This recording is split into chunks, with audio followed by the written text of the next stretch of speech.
and I hope you have a great class. Over to you, ladies. All righty. Hi, everybody. I am Kathy Hansen, Head of Art and Education for General Pencil. And I have the distinct pleasure today of introducing you to General's newest artist, my cohort in crime, Julia Madalena, an amazing portrait artist, distinguished. Up in the chat, we have additional links for her website, Twitter, Instagram, Twitch, all those fun things. So if you'd like to see more of Julia's works or follow her, boom, check out the chat and we'll be adding that a few more times.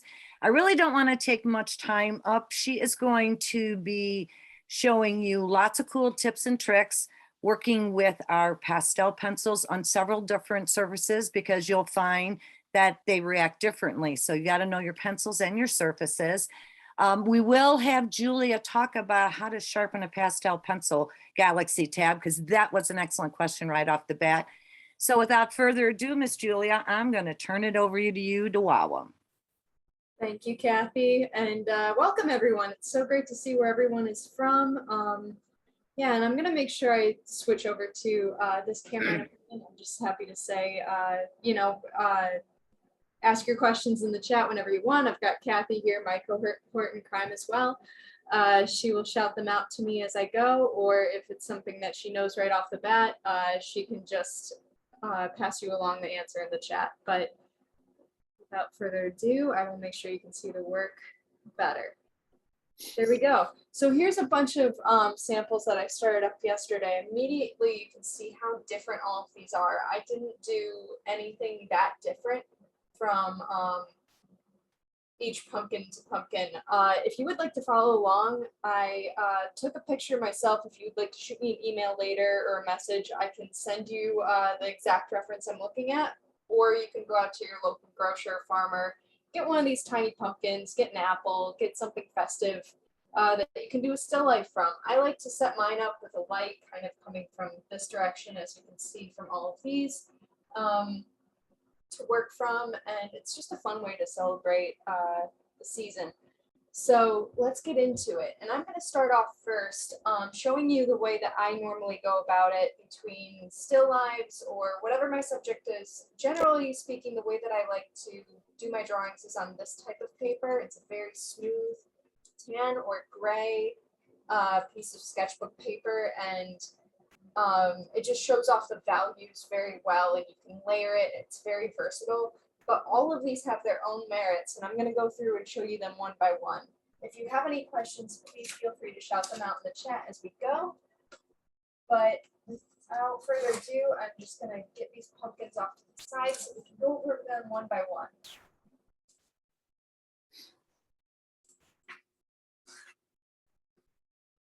And I'll get a blank piece of paper. What we're going to start off with on this one, let me make sure you can see both. Yeah, and I will zoom in very slightly. And what we're going to start off here with today is the bread and butter of General Pencil's pencils, which is the 557. And I like to use these in conjunction with the pastel pencils because it creates such a solid foundation for your colors. I'm sure if any of you have taken drawing classes before or read a drawing book, you know that drawing and value are really the main foundation of any good drawing, and before you get into your colors. And that's the way I like to go about it too, because these pastel pencils really shine when you're able to render them out with full value. And they work so well with these charcoal pencils because it is a chalk pastel. So why don't I kind of show you guys how I would go about this. So I'm just going to draw a very simple pumpkin form. When I get to another piece of paper, I'll show you in more detail how I would do a step-by-step of all this. But I'm just going to show you in a way that is kind of like a squished sphere. I'm sure if you guys, again, have taken any drawing classes before, gone to art school, you are familiar with the idea of the sphere. And I know a lot of art students will roll their eyes when they hear about this, right? You've heard it a million times from your art professors, or, you know, what's the big deal? It's a circle. But it is the foundation of everything you'll draw that's in 3D, because it's always going to be a shape in space with a light coming onto it. So again, just like this one, let's say the light is coming from up here, you will have your core shadow, your mid-tone shadow, highlight up here, a reflected shadow, which is a little bit lighter than the core one,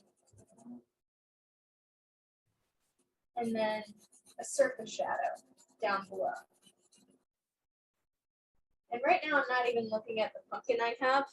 If you go about doing these steps right here, you can do most anything from your own imagination. Just learning about shadow and value. And right now I'm using the hard pencil here, the HB. I like to start with either an HB or a medium, just so that way I don't impress upon the paper too hard at first. And I want to get to our pastel pencils as quickly as possible. So I will show you guys how I will go about blending out these lines I've created. So I will either use a Tortillon, and they come in a variety of different sizes, as you can see, or you can use a piece of paper towel. And the paper towel's effect will change just like the piece of paper, depending on the texture of it. So this is Viva paper towel. It's very soft. It's like a cloth. Or if you go to the dollar store and get something very textured, that will give you a completely different look. As you can see, you blend out that, it'll be kind of messy, but it'll make it softer. So now what I would like to show you is using our white 558 charcoal pencil, which will again work very beautifully with your overlayer of color. Patch in this value where the highlight is hitting.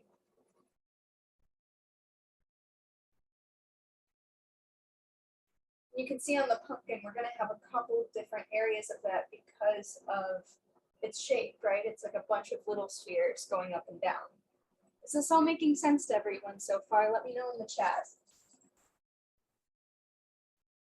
So then obviously that will dissipate as we go out, because again, this is a toned piece of paper. It's really nice. It already gives us a flat subject to work upon, which will again help us once we get into the pastel pencils. So the pastel pencils are a chalk pastel. And what's really nice about these is that I can sharpen them with a regular sharpener that I use the charcoal pencils for, which is our little red. And I'll get into the sharpeners in a little while, I promise. But also, just like our charcoal pencils, they are glued from end to end, which means that you will never have your pastel just falling out on you. Yeah, and that's just, I don't know if anyone has ever dropped a pencil and then just the entire lead falls out, but that will never happen with ours. So there's a lot of confidence I have going into using these.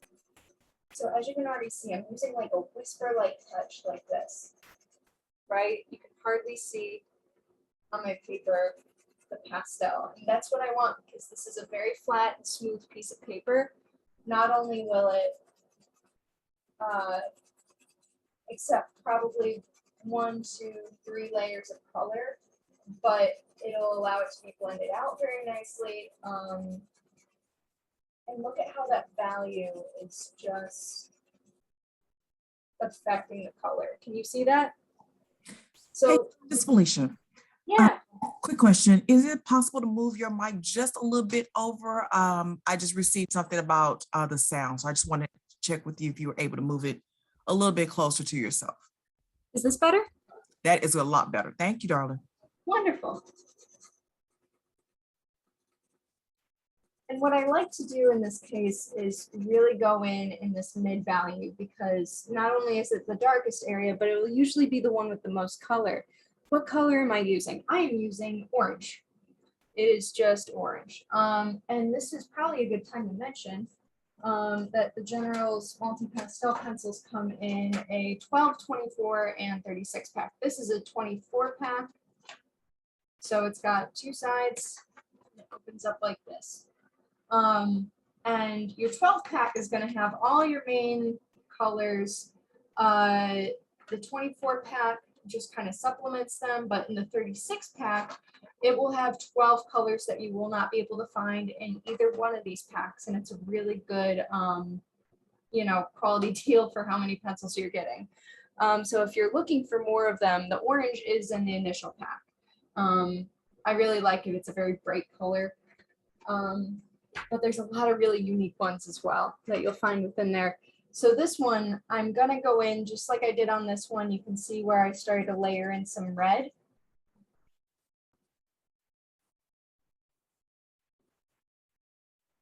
And it just makes it that much richer. But it's still a darker tone because we laid in our charcoal first. And this one is burnt carmine. I use this one actually quite a lot, even in skin tones when I'm doing a portrait in charcoal pencil. This one is just really nice to add in just a touch of warmth to a face. And then what I'll do is I will take a yellow, and this is canary yellow, and I will go around my highlights. So it's still following the same idea as that sphere, right? It's the highlights, the midtones, and the darkest darks. And I am just reinforcing that with the color I'm using. And you can see that still in the actual pumpkin form. And you can just keep adding more and more layers in order to build up how bright those colors are. And then if I want to go back in and just blend them, again, you can either use a paper towel or your Tortillon. This is a little bit more controlled, as you can tell, than the paper towel, but it will burnish it into the paper a little bit more. So to that point, when you're asking, do you seal your work with some spray? What I would do is kind of burnish it in with a Tortillon, where it really pushes the pigment into your paper. A trick that Kathy taught me is if you take a piece of tissue paper and like a dollar store or Goodwill spoon, and you push the spoon and burnish it with the paper towel or the, tissue paper, what the tissue paper will do is absorb anything on the surface and lift. I would recommend that before you do any spray, or if you're gonna spray, test it on another piece with a little bit of pastel on it. Sometimes it can disperse the pastel in a way that you do not want. I've had that happen to me before. I wouldn't want anyone else to have to go through that and lose your whole drawing. So I would recommend some more natural ways of going about sealing your drawing, or put it behind nice glass. So this is the main idea of what we're going to go for on any piece of paper. This is the basic way I go about it. But now, if you want to just continuously layer something like you would a painting, I would use sanded paper. And sanded paper is wonderful because it's just like sandpaper. I don't know if you can hear that, but it's very velvety. This is a 600 grit.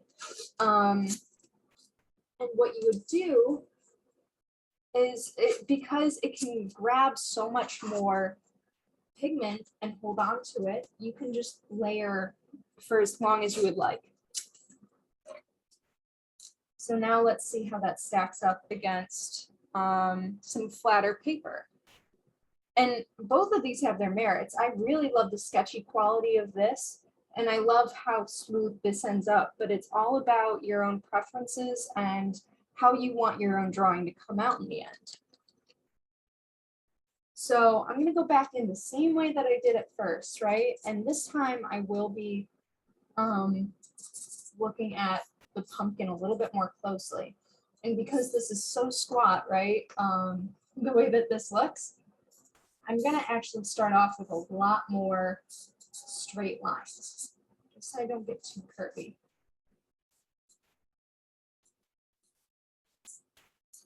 And again, around this season, you can find these anywhere. And if I have a still life I want to do, they actually last a surprising amount of time into the following season. So you can take your time with these ones. Here, I will angle it back down so you can see what I'm drawing.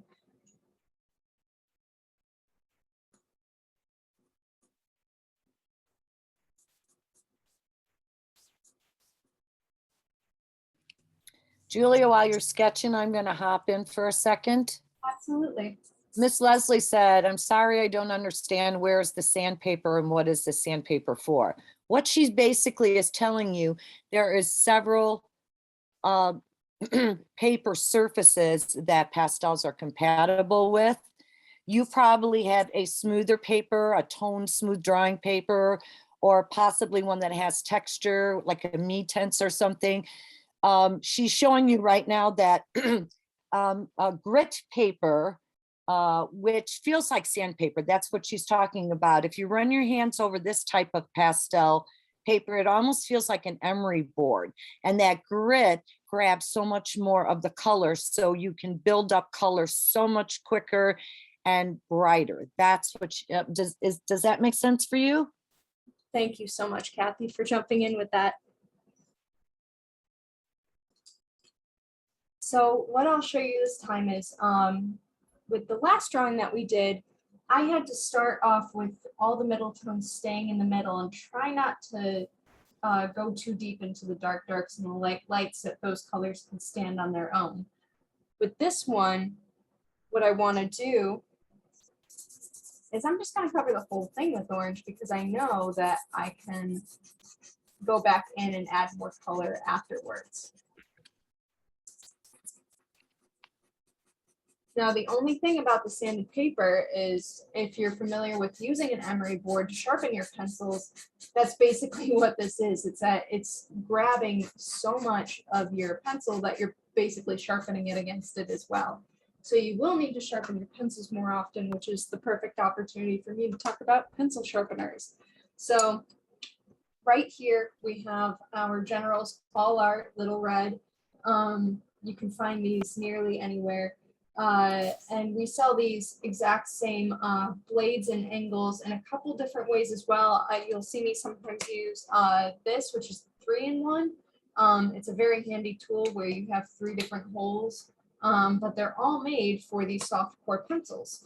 So what makes a good pencil sharpener is not only the kind of blade that it is, but the angle of the blade. So our blades are German stainless steel, and they are angled to give you a shorter point, which is perfect.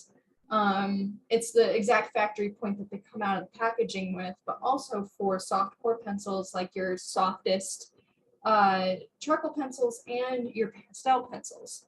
So what you want to do when you sharpen your pencils, you may say, well, it always cracks on me, it always breaks. The trouble would be if you are holding it in a way that it can move around a lot, or you're not, seating it well enough. So you want to seat it and give it 3 solid turns. 1, 2, 3. And then don't wiggle it as it's coming out either. And there you go. It's very sharp. I ended up with the wood just showing a little bit more on that side. So I will go back in and just sharpen that side of it as well. And still the soft core remains untouched. So as long as the angle is right, you have a good blade that'll last you a long time, and you're seating it properly. You shouldn't have any issues. But I always find 9 times out of 10, the way that people are seating their pencil and taking it out is almost always the problem. So just be very mindful of that.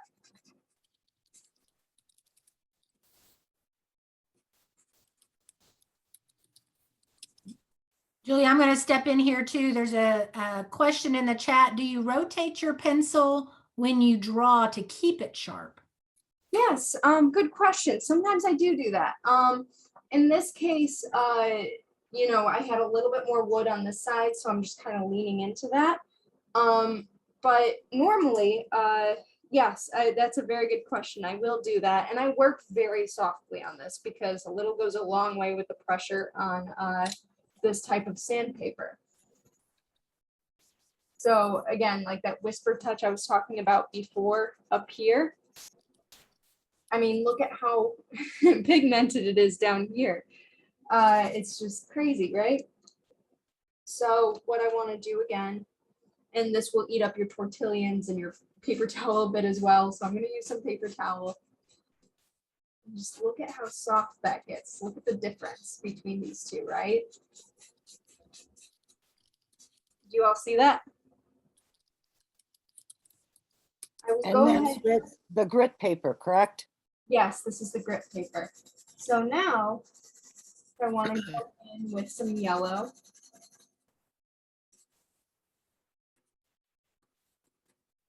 It's like painting. It'll tint the color that you already have there.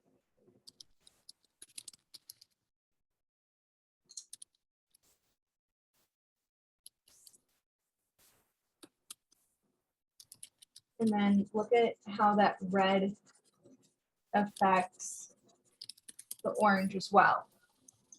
Like that is so bright. And the other reason why I love these pastel pencils, and I'm an oil painter and black and white drawing artist the majority of the time until I was introduced to these. Now I'll incorporate these colors all the time into my black and white drawings and even my oil paintings from time to time.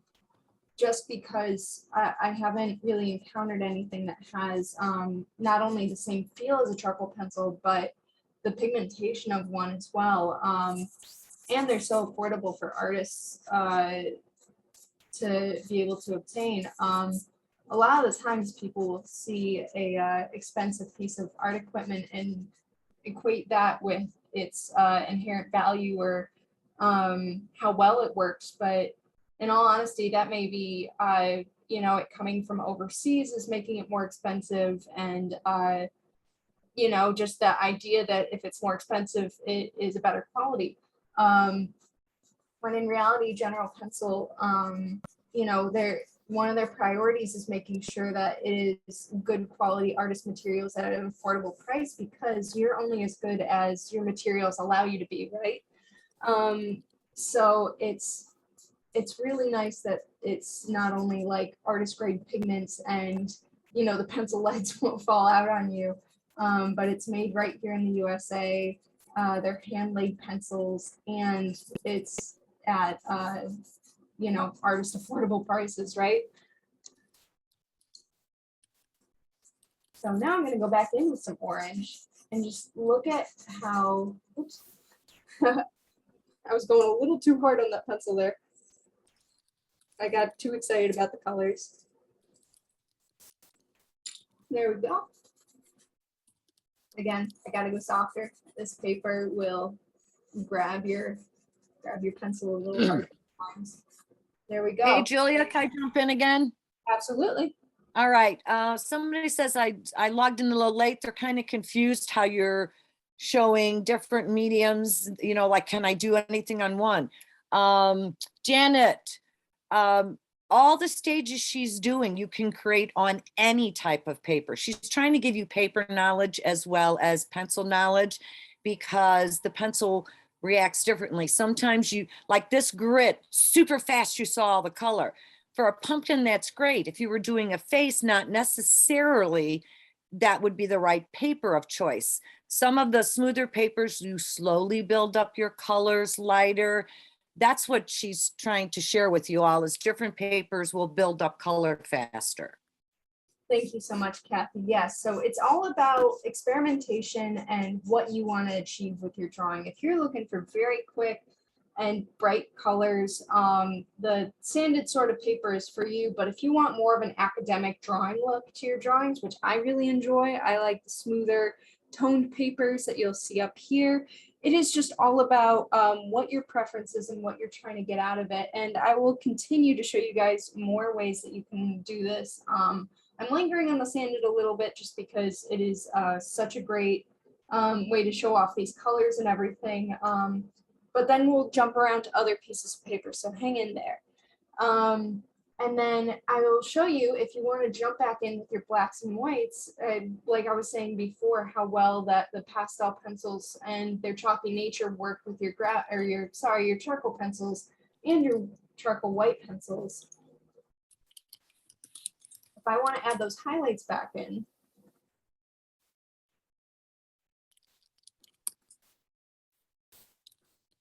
and again, I'm trying to be very intentional with the lines I'm creating here. So either I want to scumble, which is like creating little circles, right? It's like doing that on the flat of your pencil. Or if I'm trying to be more intentional about the lines, I'm going to try to follow the form. So how it's circling around the pumpkin. I'm going to try to picture like a basketball or a globe and how those latitude and longitude lines follow around it. But look at how well that did with that color. Now, if I want to even jump back in with more yellow and have it look like a lighter yellow, it's like painting, right? It's like mixing your white and your yellow together. And you can just keep doing this endlessly. I was really shocked when I learned about this type of paper, because I really thought like, okay, I need to be very intentional about the colors I'm putting down on smoother paper.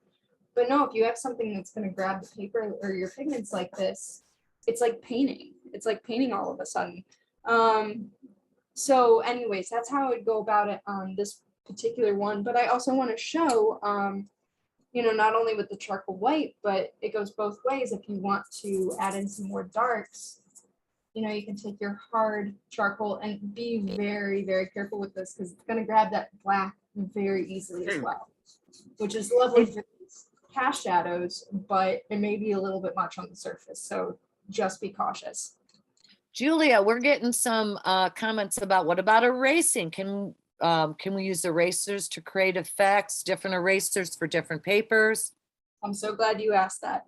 So yes, while I have the sanded paper up, I will start to show off how the erasers work.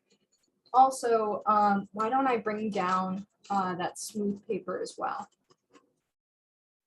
So I have these two off to the side as well to show you, like, if I spent, you know, maybe an hour on both of these, how I can build it up to be a pumpkin and the differences between the two, right?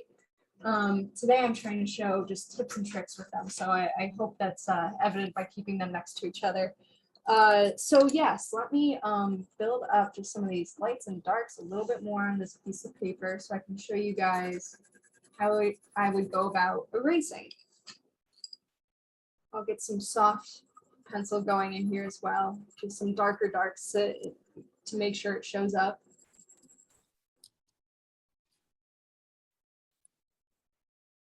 Yeah, but again, same pencils, right? It just depends on which surface you put it on and what you're looking for. Honestly, this is a lot more saturated in person, so I would highly recommend that you guys try it for yourselves. Can you go over your papers one more time for someone like that? Is a tone drawing paper. Yes, toned sketchbook, flat, hardly any texture. And then this is sanded, which is some of the most texture you're going to get. And I will go into some other papers and I'll go over them all again at the end, just to make sure you guys can see them all at once. I'm grabbing all my erasers right now to make sure I can show them off. So one of my favorite erasers is the BM2 eraser, which is a pen style eraser that you can click out and then hold and push back in if you need a refill. This is one of the most versatile tools I've ever used. I use it a lot in my portrait work, and it is just our Factus Extra Soft white eraser in pen form. So if I want to get in here and get some details, or I want to erase out where, you know, I need it to be clean down here, it is so effortless and it takes it right back to the tone of the paper. And it's like sculpting. And if I want to sculpt out where those valleys and peaks are in the pumpkin, if I miss those or I put down too much pigment, the paper just isn't accepting anymore. I mean, that's like 5 layers of pastels and charcoal, and I'm able to take it right back out. Although, because this is a toned piece of paper, and sometimes you need the paper to be a little darker than this in order for it to really show, but sometimes these white erasers will leave a ghost mark, and especially on like your blackest black paper, you really don't want that. So we have these Factus Black 18 erasers that will get the job done and not leave a ghost mark. So I mean, you can tell that this one is very well loved. I use it all the time, and it won't leave a black mark on the white paper either. I mean, it just cuts through and it leaves, you know, the paper. This I used a very soft pencil on. So you want to make sure you're still working lightly, but it will just cut through all that, and it gets rid of like 90% of your colored pencil. So if you're working with colored pencil, it will cut through the wax and it won't leave anything but the pigment that's already impregnated and stained the paper. So that's another fun trick with this one. And then again, if you want to cover more surface with the Factus Extra Soft White, you can just cut through it like that. I really love this one. This is just, again, bread and butter. Will get pretty much any job done. But if you are working on sanded paper, it will cut through it. It's extra soft. So your eraser will, you know, kind of, you can already see all the eraser marks that are there. It is a little harder to erase on sanded paper. That is one of the main drawbacks. But you can already see like how much these erasers are able to cut through, right? So if there are any ghost marks, what I do love about this paper is that it can endlessly get built up. So if I ever make a mistake, what I'll usually do is just draw back over it. I have all my pencils in my lap, so now I'm just trying to get through them. But, you know, if I made a mistake and that line isn't going away, you know, maybe I'll just make a vignette of like a white background on the side, right? Julia, I just want to let you know you're at the halfway mark. Thank you so much, Melanie. You're welcome. And somebody just said, love the class. Oh, thank you so much. Yeah, so I hope that begins to cover erasers for you guys. Also, I'm sure you guys are familiar with your kneaded eraser, whether, you know, you just have fun cleaning them out like this, or you sculpt little animals like I do in your free time. What's nice about these is that they are so different from any of the other erasers I just showed you. Now, you may have been using these just as a normal eraser and scrubbing with them, but where they really shine is actually for just lifting small amounts of pigment. You see how much pigment that just picked up all the way down to like my sketch lines, and it just lifts. So if you want something to be just a little bit lighter, it'll even work on your sanded paper. You see how much that just took off because it's sanded and it's absorbing so much pigment. If it's too much for you, you know, you can just lift it back out. And especially with a pumpkin where there's all these crescent shapes here, you can even shape this into a crescent shape. And if you want to just lift out exactly that shape, you just place, hold, and lift. And look at that, it just lifted that entire shape. It's a little bit lighter there. So I use erasers more as drawing tools these days, rather than taking out mistakes, right? I try to incorporate my mistakes into part of the drawing by just sculpting with my erasers. So I hope that's a new perspective on erasers for you guys. Now I will take these two drawings and I will lift them up on my drawing board just to show you guys a couple more pieces of paper and how I would go about using these same exact techniques. I want to impress again the fact that I'm not changing up my technique from drawing to drawing here. What I'm doing is rather just changing the piece of paper. So these are very, very textured pieces of toned drawing paper. Obviously, this one's white. This came from the same exact pack. As you can tell, there's a lot of divots all over it. Hang on one moment. I should put down my pencils. But you can tell all these divots all over it. They may be drawing papers that you're a little bit more familiar with. It is my personal like artistic opinion that these aren't necessarily my favorites, but they do have their uses. So if you want something to be really textured or show off the fact that it's a drawing, sometimes when I'm painting, I don't want it to be photoreal. What I want is to show the artist mark. I want to show that it is something that was drawn by a person. And sometimes having these canvas marks or these pock marks from your drawing is really helpful. So these sheets of paper will perform the same exact way, but also kind of hold a little bit more of your pastel. So as you can see, I can smudge in with my finger. Hey, Julia, yeah. Julia, stop for a second. I want everyone to notice, like in the shadow area on the bottom, you notice how it almost looks like a screen effect? That's what she means by it's got a bunch of little pockets in it. When you grab any of those papers, it looks like little hills and valleys or little pockets. And that's what allows it to hold more pigment in the low spots, and the high spots not as much. You can put more layers on pocketed paper, but like Julia said, it is going to look more textured. So it's all, what is your intended look, whether going smooth, rough.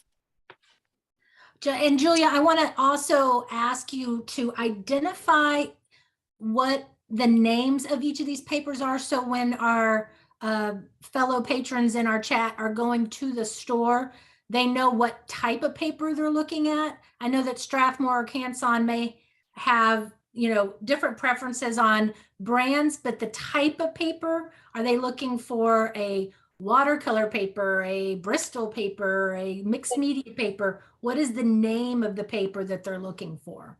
Yeah, thank you so much for asking. And also, I just want to say, Laura, in the chat, waffle paper, that is a great way to put it.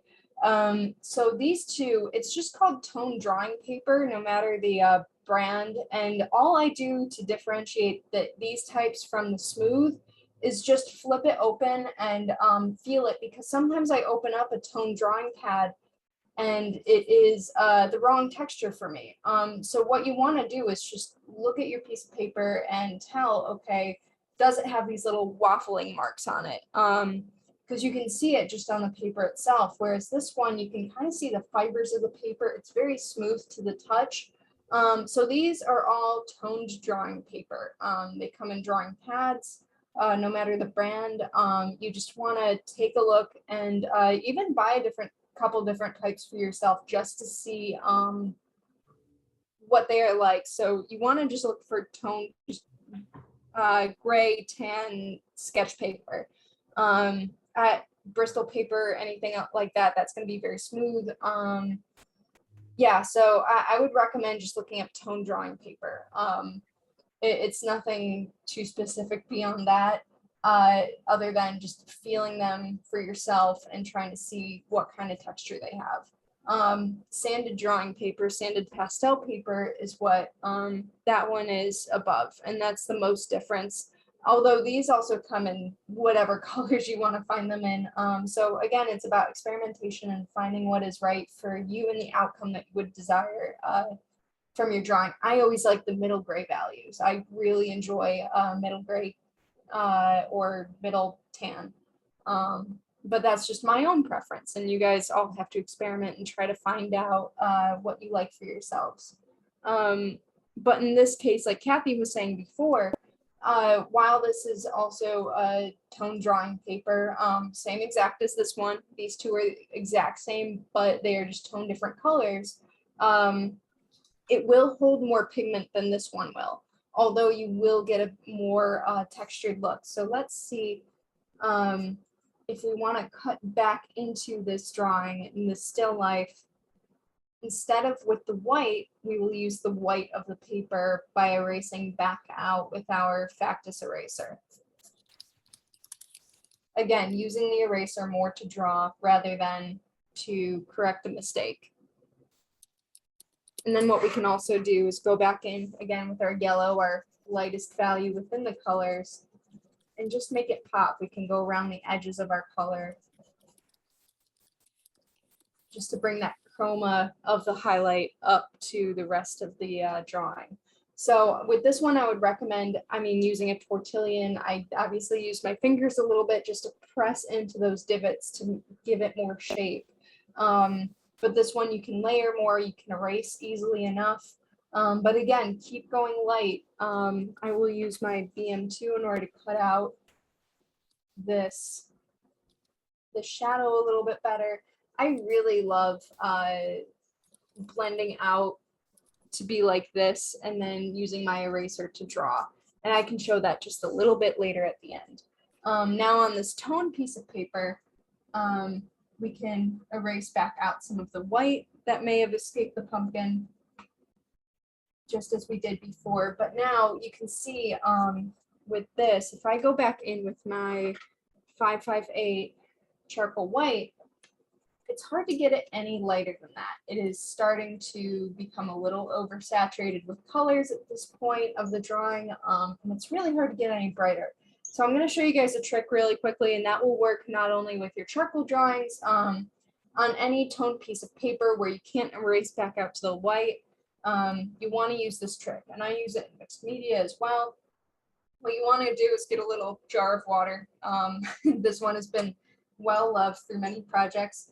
And you want to get another exact same pencil. This is still the 558, although I taped it off. I gave it a little flag so I know this is the one I'm going to do this wet water trick with. So what I want to do is I want to dip this in the water for about 10 seconds. And this is a dry charcoal pencil, and it's really not meant to do this, but Kathy discovered this trick one day, and it has been a lifesaver for oversaturated pieces of paper and watercolors where I may have missed a white mark, and it basically turns into gouache here. So what I want to do is just pop those highlights that I really wasn't able to achieve before.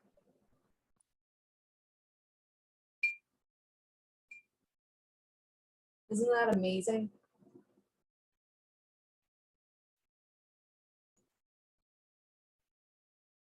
I can add a little bit more stem. And this is a very permanent step. So make sure you're at the very end of your drawing, as this is not erasable. But I will use this for the wet drawing. Can you apply the water directly to the drawing? I would not. No, it will disrupt the paper. And unless you're working on watercolor paper, it will not work the same in reverse. You just want to make sure that you flag one of your pencils to do this, because eventually after, 3 months, a year, the water will wick up and it will start breaking down the pigment of the pencil. So you want to make sure that you're using the same pencil over and over with this trick, because again, not meant to do this technically. And you don't want your actual dry pencil that you want to give a really sharp point to constantly be breaking down on you. But this trick alone is worth the extra pencil, just to be a lifesaver for these bright highlights. So on to the next one that I want to share with you guys before we wrap up here today. And then I'll go over any other questions or circle back to any other topics that we want to. So again, I will tape these up here. Julie, are you getting ready to do the sketch and wash? Yes, ma'am. All right. For some reason, it's not letting me type anymore. Someone said I grabbed watercolor paper by accident and it's not working well with the pastels. It won't work as well with the pastels. She's going to show you how you can, it's great as accent colors on top of either watercolor or this great water soluble graphite she's going to show you. Okay, go ahead. Yeah. So here, I will zoom in a little bit. Hopefully it shows off its pigment a little bit better. So what I'm going to be showing you right now is Generals carries a number of Kimberly watercolor pencils, as well as this amazing water soluble graphite called Sketch and Wash. So Sketch and Wash is what I used to initiate this entire drawing down here. And then all I did was go over it with some Kimberly watercolor pencils. I sketched a little bit off to the side, used some water, and then took it over here just like you would with any sort of watercolor. But this graphite was the base of it to show it what its initial value was going to be like, just like I did on the toned paper with your charcoal pencil, your charcoal white. I worked on the value in the drawing first, added the color afterwards. So when I say this is the same exact technique over and over, I really do mean that. This is just slightly different materials this time, but this is going to show you guys how this works so well with mixed media. So as you can see right now, I only use these 3 Kimberly watercolor pencils over the Sketch and Wash. Now, if we do go ahead and implement some orange into this middle tone here, you can see how well it just immediately starts to saturate that middle tone.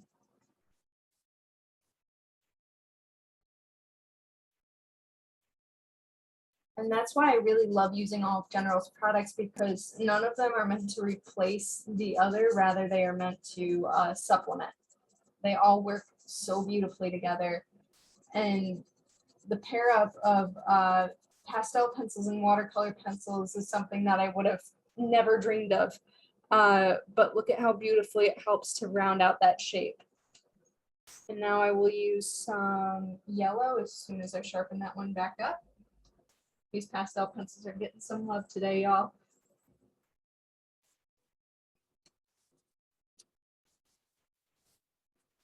And I'm sure on camera it is a very slight thing, but I can assure you, if you're taking some pastel pencils to your watercolors in person, the way that it pumps up that chroma is beyond what I could have dreamed. And again, you can take your pinky and you can smudge it a little bit. You can take some paper towel, do the same thing. Now let me get that really chromatic red in there as well. That'll be fun. Again, this is burnt carmine red, which I enjoy quite a bit.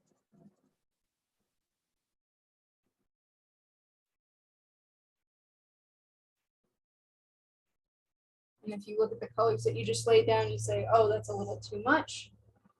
We can just lift out again with our kneaded eraser.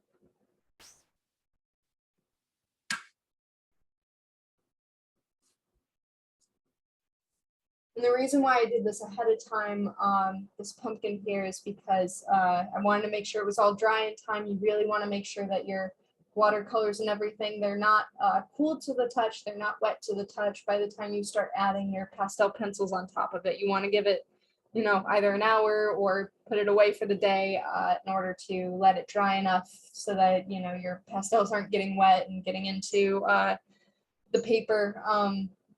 All this entire process, all the things I showed you here today are very gentle on paper. However, if your paper is still wet and you're digging into it with a harder substance, it is always going to, be harder to protect your substrates here. Any questions? Anything that you guys want me to go back over? I'm enjoying the pun here, Chris. What a gorgeous pumpkin. Hey, this is Felicia. I have a question. I'm sorry, Kathy. No, that's fine. Go ahead. That came directly to me. If you could explain the water technique again, and also what type of grit paper were you using? I'm sorry, can you repeat that again? You were a little quiet. I'm sorry.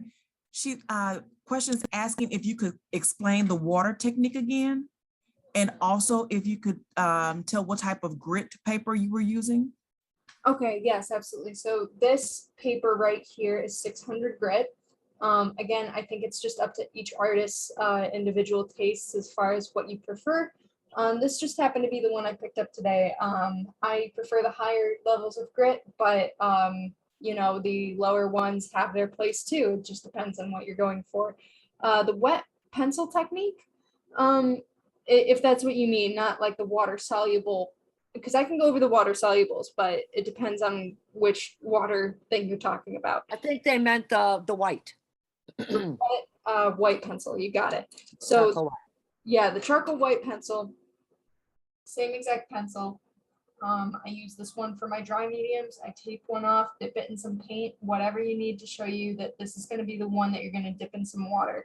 So just dip it in, a jar of water. Make sure it's not your drinking water. We've all been there. Dip it in there for a couple seconds. And then, it's going to act just like gouache, and you can use it over your watercolors. You can use it over your pastels. You can use it over your charcoals. Just make sure that it is the last thing that you're going to do to that drawing. I hope that's helpful. The other thing I would like to mention as well, and this goes for your Kimberly watercolors, you can do this into a wet puddle on your drawing, is sanding. And what you can do with your sanded pencils is, I mean, this is a way to sharpen your pencils, but also if you want to, you know, get some texture into your drawing, let's see if I can angle it up more towards that. You can always sand into them to get a different look to it. Now that works better if you're not on a angled desktop like I am, where it's just gonna fall onto your lap. You wanna do it into something flat.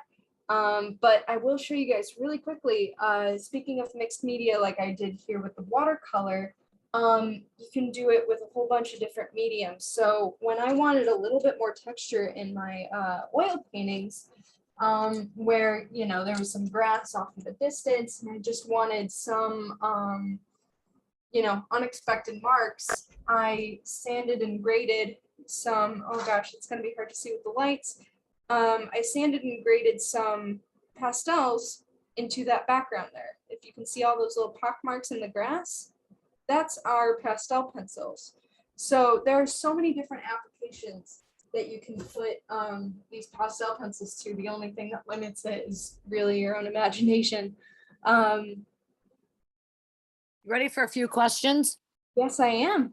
All right. One of them wants you to review how we set our pastels with the tissue paper and spoon with the burnishing, as opposed to sprays, which can dull your colors.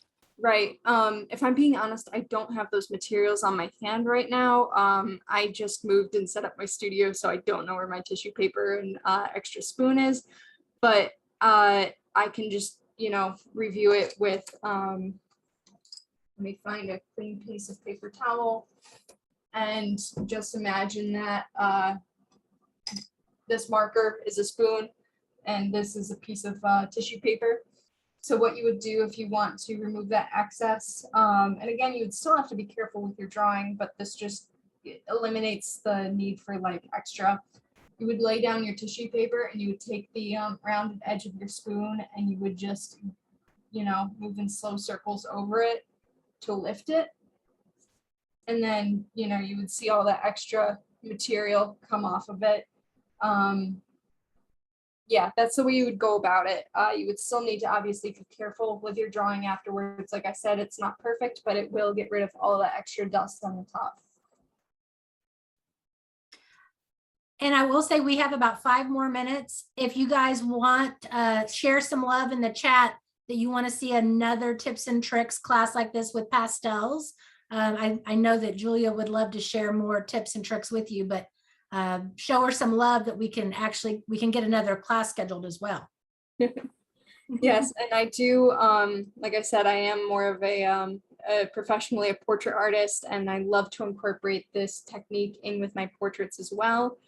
So if you would like to see either specific features, if you would love a whole portrait, if you would like to see that in pastel or charcoal or a mix of the two, just, you know, let us know. I would be happy to show off any of those tips and tricks. Julia, somebody said, love this. It's my favorite class to date. That is so wonderful. I'm so glad to hear that. Oh, and someone would like a focus on eyes. Maybe eyes with pastels would be great too. And maybe we'll do another, here's another thing, guys. Would you like one more where we were showing the pastel pencils as accent colors on maybe over a watercolor, you know, over several different mediums? Because again, these pencils are so versatile. Yeah, and I mean, as you can see just on one screen, there's so many different looks to them. It's just about you experimenting. There, like I said, it's nothing but your own imagination that would stop, you know, how far you can take these materials.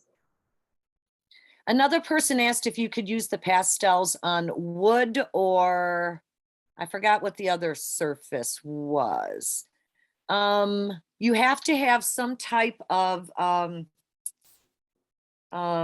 come on, Julie, I'm blanking for a second. No, I would say like some medium over it, like some if you were to do it over wood, I would say put down like maybe like a clear gesso of some sort. Absolutely. Yeah, put down some clear gesso just to make sure that your surface is sealed. The worst thing over wood is that over time, I don't know how archival you want it to be, but moisture could eventually get into the sides, the back, the top of the wood, and it will expand. So you want to make sure that you cover every surface of that so there's just no surprises with your surface. You would want to make sure that is at least sealed with a clear gesso, and then you can draw over it with pastels, and then again just seal it again with either test some spray over it first, or with the technique I just showed. Hey, Julia, last but not least, somebody wants to know the difference between pastel pencils and colored pencils. Oh, so pastel pencils are more along the lines of your charcoal pencils, where it's pigment, it's in a stick, and it is just pure particle pigment. Your pastel. No. Colored pencils, wax color pencils. Yeah, so wax colored pencils, you're talking about the difference between those two, right? Yes. Yeah, so then your wax colored pencils are going to be, like we said, wax. So they're going to be more wax. They're going to be less pigment to wax ratio, depending on, again, the brand you get. That's going to vary. Pastels tend to be more dry, while your colored pencils, like colored pencils would get so stuck in the sanded paper very quickly because of the wax. But because this is a dry, dusty pigment, it sits very well within it. Kathy, do you know any other differences that you can name off the very top of your head about those two? Well, basically a pastel pencil is very, very soft pigment particles that allow you to blend and move them across the surface and create a lot of the gorgeous effects you did. Colored pencil, the pigment is laid down is stationary, and you build layer on layer on layer with it. Well, there is that exception that you can put Like alcohol over it or something. you could put alcohol over it, and the top layer will liquefy so it looks more like photorealism. But it is a stationary, whereas pastel's dry and flaky and just can move all over the place. That's a very good way to put it, is how much it's, motion filled versus, stationary. So again, it just depends on what you're looking for in your And material. last but not least, Jules, tell her, someone said, can you use the pencils with the sticks? Absolutely, tell them. Yeah, so yeah, we have pastel sticks as well, and you can just use them in the same way. The only difference is how precise it is. So obviously with this, you can hold it like a pencil. It's the same exact core, just in stick form. The sticks are wonderful because you can tell, by the way they look, they are hand laid and hand stamped, every single one of them in our factory. So they're made with a lot of care, and they're great products. And, it's awesome if you're just trying to fill in a whole background, or you're trying to be more impressionistic with it. It's also a great tool. It's just a different application.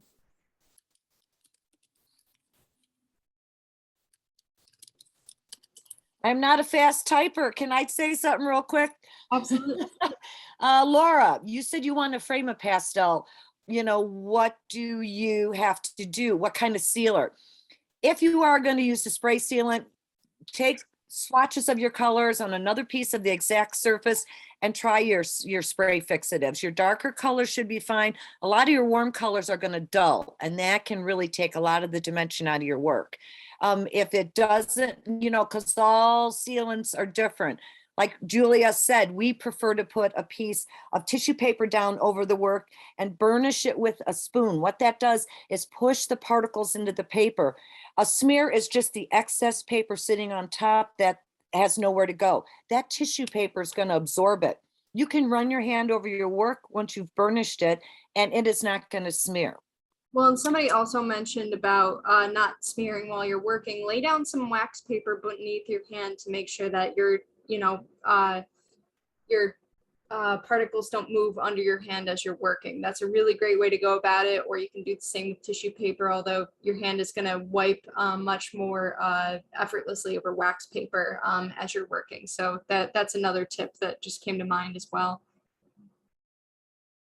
But if you do want to spray Krylon spray fixative, so it's there's several out there. The main thing to remember though, when you are doing a fixative, first of all, shake it really well. And again, test it so you don't get a blob, which I've cried over a few times when I rushed it and didn't do that. And then hold it about 6 inches up. You want a very light mist going one direction, let it dry. And then you do a mist going the other way. By going 2 different directions, all those little pockets, you aren't going to miss a spot that's not going to have that sealant on it and then would smear. Absolutely. Thank you so much, Kathy, for filling in there. I just can't type as fast as you do. And thank you all so much for your great questions, and just thank you so much for your input and letting us know that you want to see more of this. It really means the world. But here, I'll switch back here really quickly, just say bye. Thank you all so much. We really appreciate it.